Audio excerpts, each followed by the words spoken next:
हरे कृष्णा, राधे राधे। सभी भक्तों को सादर प्रणाम। भक्तों, आप नियमित प्रातः 6 बजे हमारे चैनल पर श्रीमद् भागवत गीता का पाठ श्रवण करते हैं। प्रातः 6:30 बजे श्रीमद् भागवत महापुराण की कथाएं भी श्रवण करते हैं। सभी वारों की कथाएं, तिथि, ज्ञान इत्यादि की जानकारी भी आपको हमारे चैनल के माध्यम से दी जाती है। भक्तों, यदि अभी तक आपने चैनल को सब्सक्राइब नहीं किया है तो अवश्य ही कर लें, साथ ही बेल आइकन भी प्रेस कर लें, जिससे आने वाले हर नए वीडियो का नोटिफिकेशन आपको समय पर मिल सके। भक्तों, कल आपने श्रीमद् भगवत गीता के क्षेत्र छेदक विभाग योग नामक 13वें अध्याय के पाठ का रसपान किया था। भक्तों, आज हम गुणत्रय विभाग योग नामक 14वें अध्याय के पाठ का रसपान करेंगे। तो चलिए भक्तों, वीडियो शुरू करते हैं।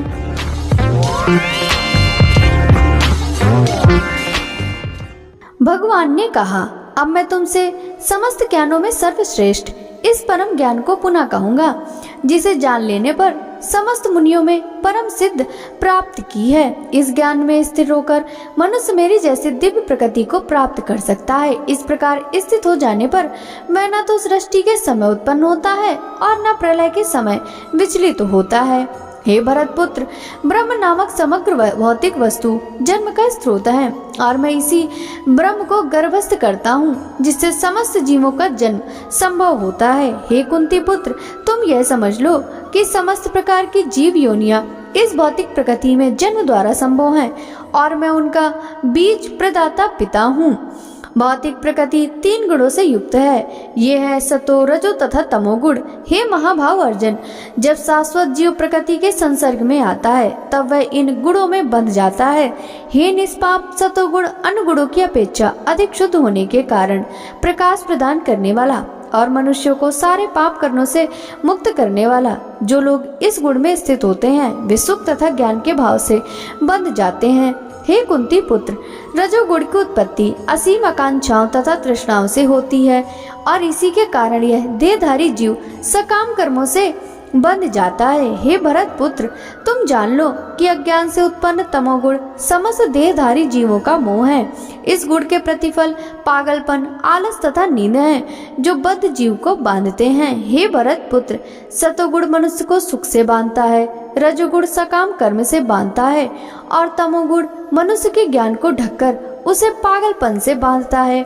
हे भरत पुत्र, कभी कभी सतोगुण रजोगुण तथा तमोगुण को परास्त करके प्रधान बन जाता है, तो कभी रजोगुण सतो तथा तमोगुण को परास्त कर देता है और कभी ऐसा होता है कि तमोगुण सतोगुण तथा रजोगुण को परास्त कर देता है।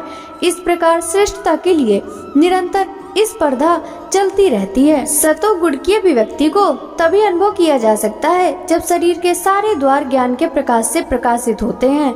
हे भरतवंशियों में प्रमुख, जब रजोगुण में वृद्धि हो जाती है तो अत्यधिक आसक्ति, सकाम कर्म, गहन उद्यम तथा अनियंत्रित इच्छा एवं लालसा के लक्षण प्रकट होते हैं। तब तमोगुण में वृद्धि हो जाती है तो हे कुरुपुत्र, अंधेरा, जड़ता, प्रमन्नता तथा मोह का प्राकट्य होता है। जब कोई सतोगुण से मरता है तो उसे महर्षियों के विशुद्ध उच्चतर लोकों की प्राप्ति होती है। जब कोई रजोगुण में मरता है तो वह सकाम कर्मियों के बीच में जन्म ग्रहण करता है और जब कोई तमोगुण में मरता है तो वह पशु योनि में जन्म धारण करता है।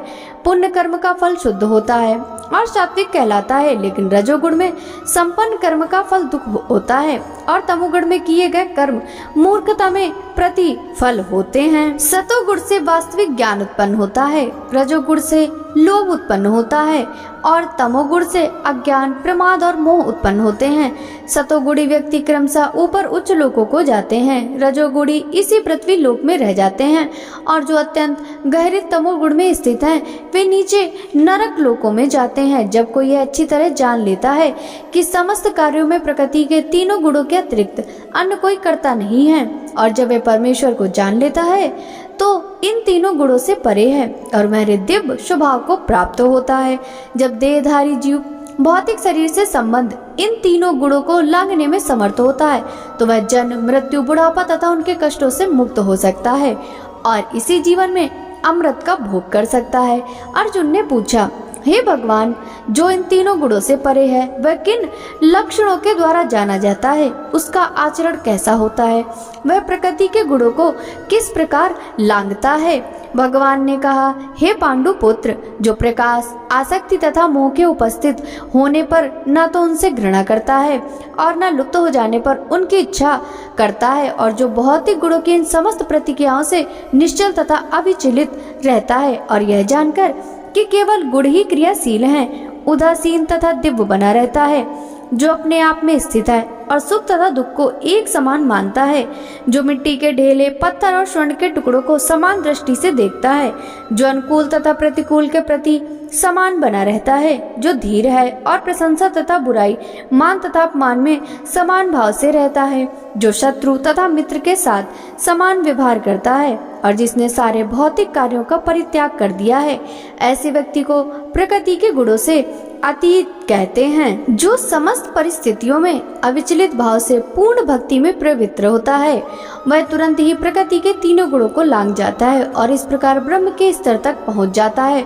और मैं ही उस निराहार ब्रह्म का आश्रय हूँ, जो अमृत, अविनाशी तथा शाश्वत है और चरम सुख का स्वाभाविक पद है। भक्तों, अब हम श्रीमद् भागवत गीता के 14वें अध्याय का महात्म्य का रसपान करेंगे। श्री नारायण जी बोले, हे लक्ष्मी, उत्तर देश कश्मीर के सरस्वती क्षेत्र में एक विद्वान रहता था। वहाँ के राजा शूरवर्मा की संगल द्वीप के राजा के साथ प्रीति थी। एक समय राजा ने संगल द्वीप से बड़े जवाहर, मोती, घोड़े बहुत कीमत के भेजे थे। तब कश्मीरी राजा ने मन में विचार किया कि मैं क्या भेजूं। एक दिन अपने मंत्री से पूछा, हम क्या भेजें? मंत्री ने कहा, जो वस्तु ना हो सो भेजना अच्छा है। राजा ने कहा, और तो सब वस्तु हैं, एक शिकारी कुत्ता वहाँ नहीं है, वह भेजो। सोने की जंजीरों में बंधे हुए मखमल के गद्दे डोलियों में बैठाकर संगल द्वीप में पहुँचाए। वहाँ देखकर राजा बड़ा प्रसन्न हुआ। यह कहा, शिकारी कुत्ते यहाँ नहीं थे, यह मेरे मित्र ने बहुत भला किया, हम शिकार खेला करेंगे। कई दिन गुजर गए। एक दिन राजा शिकार खेलने गया और भी शिकार खेलने वाले साथ गए। संगल द्वीप के राजा ने दूसरे राजाओं के साथ शर्त बांधी, जिसका कुत्ता शिकार मारेगा और ले आवेगा। सब राजाओं ने अपने अपने कुत्ते छोड़े। एक सुस्या निकला, उसके पीछे कुत्ते दौड़े। सुस्या दूर निकल गया और कुत्ते पीछे रह गए। संगल द्वीप के राजा ने कुत्ते ने सुस्या को पकड़ा। लोगों ने शोर किया, कुत्ता दुचिता हो गया। सुस्या फिर भागा। कुत्ते के दांत सुस्या को लगे थे। रुधिर टपकाता जाए, सुस्या भागा जाए और कुत्ते पीछे रह गए। जाते जाते वन में एक तालाब में पानी भरा था। उसके तट पर कुतिया भी थी। वहाँ साधु रहता था। उस तालाब में सुस्या जा गिरा, स्वान भी पीछे जा गिरा। इतने में ही राजा भी घोड़ा दौड़ा कर पहुंचा तो देखा दोनों मरे पड़े हैं। वह देवदेही पाकर वैकुंठ को चले गए। राजा को देखकर कहा, हे राजन, तू धन्य है, तेरे प्रताप से हमने देवदेही पाई। राजा ने पूछा, यह कैसे? उन दोनों ने कहा, हम नहीं जानते, इस जल को छूने से हमें देवदेही मिली है। राजा ने कहा, धन्य है मेरी भाग जो तुम्हारा उद्धार हुआ। इतना कहकर वैकुंठ को गए। राजा ने नमस्कार करके पूछा, हे संत जी, बात कहो। यह कौतुक आश्चर्य को देखा। सुस्या समन दोनों इस जल को स्पर्श करने से उद्धार हो गए। यह कैसा जल है? उस संत ने कहा, हे राजन, मेरे गुरु यहाँ रहते थे, नित्य स्नान कर गीता के 14वें अध्याय का पाठ किया करते थे। मैं भी यहाँ स्नान करके गीता का पाठ करता हूँ। राजा ने कहा, धन्य हो संत जी, आपके प्रताप से ऐसी योनियों का उद्धार हुआ।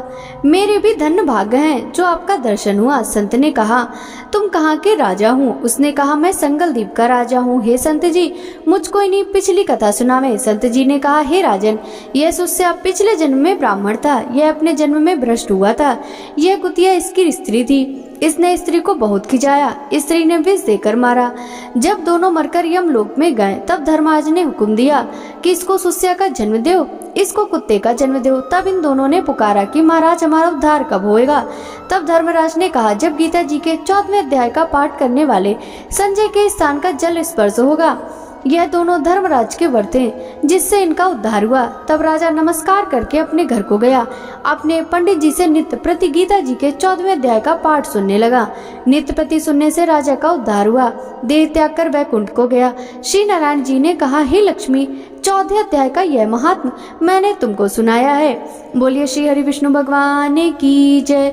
भक्तों, श्रीमद् भगवद गीता के 14वें अध्याय के पाठ अगर आपको अच्छा लगा हो तो वीडियो को लाइक कर ज्यादा से ज्यादा भक्तों के साथ शेयर कीजिएगा। साथ ही वीडियो के कमेंट बॉक्स में जय जय श्री हरि विष्णु जरूर लिखेगा, जिससे भगवान विष्णु की कृपा दृष्टि सदा सर्वदा आप सभी पर इसी प्रकार बनी रहे। आपसे मिलते हैं श्रीमद् भगवद गीता के अगले अध्याय के पाठ के साथ। तब तक सभी भक्तों को हरे कृष्णा, राधे राधे, हरि बोल।